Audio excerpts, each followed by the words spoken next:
Ko je bio sveti Nikolaj Mirilikijski čudotvorac?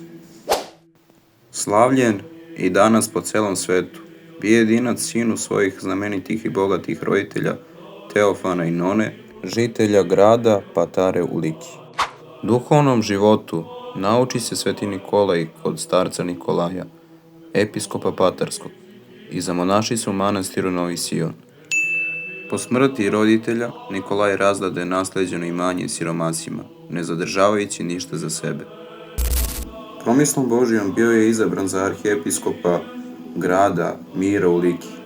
Prisustvovao Prvom vaseljenskom saboru u Nikeji i iz velike revnosti prema istini udario rukom jeretika Arija. Zbog toga dela bio uklonjen sa sabora i od arhijerejske službe sve dok se nekolicini prvih arhijereja na saboru ne javi sam Gospod Isus Hristos i presta Bogorodica i ne objaviše svoje blagovoljenje prema Nikolaju. Milostiv, istinit, pravdoljubiv, on je hodio među ljudima kao angel Božji. Upokojio se 6. decembra 343. godine. I za kraj, srećna slava svima koji slave svetog Nikolaja Mirilikijskog.